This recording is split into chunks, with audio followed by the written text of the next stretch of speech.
بسم اللہ الرحمن الرحیم۔ اکثر ہمیں نماز میں وہ باتیں یاد آتی ہیں جو نماز کے باہر یاد نہیں آتی۔ اس سے یہ معلوم ہوتا ہے کہ اللہ تعالیٰ نے شیطان کو انسانی دلوں پر تصرف کرنے کی قدرت دی ہے، اور یہ انسان کی آزمائش ہے۔ اس سے کتنی ہی کوشش کی جائے بچنا مشکل ہے۔ ہمارے پیارے آقا محمد مصطفیٰ صلی اللہ تعالیٰ علیہ وآلہ وسلم نے ہمیں بتایا کہ جب اذان ہوتی ہے تو شیطان پیٹھ پھیر کر گوز مارتا ہوا بھاگ جاتا ہے تاکہ اذان نہ سن سکے۔ اذان کے بعد پھر آ جاتا ہے، اور جب اقامت ہوتی ہے تو پھر بھاگ جاتا ہے۔ اقامت کے بعد آ کر نمازی کو وسوسہ ڈالنا شروع کرتا ہے اور اس کو بھولی ہوئی باتوں کے بارے میں یاد دلواتا ہے۔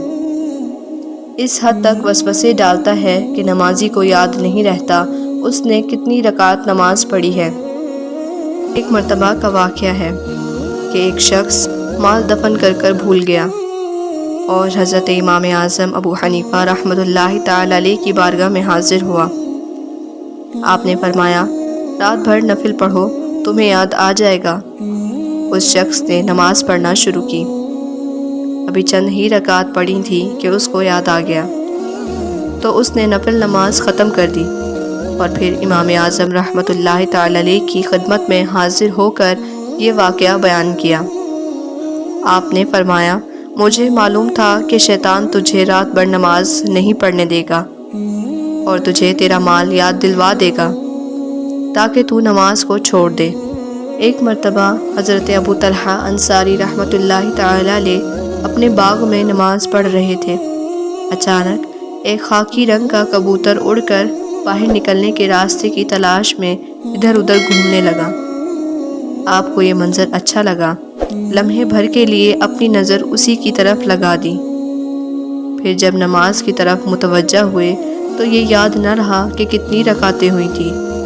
آپ نے فرمایا، میرے مال یعنی میرے باغ نے مجھے آزمائش میں ڈال دیا۔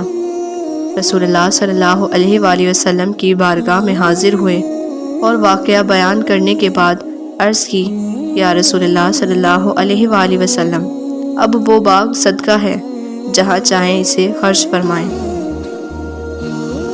ایک مرتبہ ایک تابعی بزرگ رحمۃ اللہ تعالی علیہ نے اپنے کھجوروں کے باغ میں نماز ادا کی۔ کھجوروں کے درخت پھلوں کی کثرت کی وجہ سے جھکے ہوئے تھے۔ ان پر نظر پڑی تو آپ کو بھلے لگے اور یاد نہ رہا کہ کتنی رکعتیں پڑھی ہیں۔ انہوں نے یہ واقعہ مسلمانوں کے تیسرے خلیفہ حضرت عثمان غنی رضی اللہ تعالی عنہ کی خدمت میں بیان کیا اور عرض کی، اب یہ باغ صدقہ ہے، اسے اللہ پاک کی راہ میں خرچ کر دیجیے۔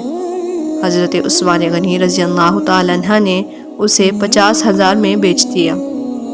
فرمان مصطفیٰ صلی اللہ علیہ وآلہ وسلم ہے، جب تم میں سے کوئی نماز پڑھے تو رخصت ہونے والے شخص کی طرح یہ گمان رکھ کر نماز پڑھے کہ اب کبھی دوبارہ نماز نہیں پڑھ سکے گا۔ حضرت امام محمد بن محمد غزالی رحمۃ اللہ تعالی علیہ اس حدیث پاک کے تحت فرماتے ہیں، یعنی اس شخص کی طرح نماز پڑھو جو اپنے نفس کو رخصت کرتا ہوا، اپنی خواہشات سے کوچ کرتا ہوا اور اپنی زندگی کو الوداع کہتا ہوا اپنے مولا کی طرف جا رہا ہو۔ حضرت بکر بن عبداللہ رحمۃ اللہ تعالی علیہ فرماتے ہیں، اگر تم یہ چاہتے ہو کہ تمہاری نماز تمہیں نفع پہنچائے تو نماز شروع کرنے سے قبل یہ کہو، شاید میں اس نماز کے بعد دوبارہ نماز نہیں پڑھ سکوں گا۔ نماز کے وقت موت کی یاد آ جائے اور یہ ذہن بنایا جائے کہ میری زندگی کی آخری نماز ہے۔ فرمان مصطفیٰ صلی اللہ علیہ وآلہ وسلم ہے، اپنی نماز میں موت کو یاد کرو، کیونکہ جب کوئی شخص اپنی نماز میں موت کو یاد رکھے گا تو وہ ضرور عمدہ انداز میں نماز پڑھے گا، اور اس شخص کی طرح نماز پڑھو جسے امید نہ ہو کہ وہ دوسری نماز ادا کر سکے گا۔ اللہ تعالی ہمیں شیطان کے وسوسوں سے بچا کر، اپنے نفس پہ قابو پا کر اور دنیا سے بے خبر ہو کر اپنے رب تعالیٰ کی محبت میں کھڑے ہو کر نماز پڑھنے کی توفیق عطا فرمائے۔ اور اپنے محبوب محمد مصطفیٰ صلی اللہ علیہ وآلہ وسلم کی مبارک نمازوں کا صدقہ نصیب فرمائے۔ میرا پڑھنا اور آپ کا سننا اپنی بارگاہ میں قبول فرمائے، آمین بجاہ نبی الامین صلی اللہ تعالی علی محمد صلی اللہ علیہ وآلہ وسلم۔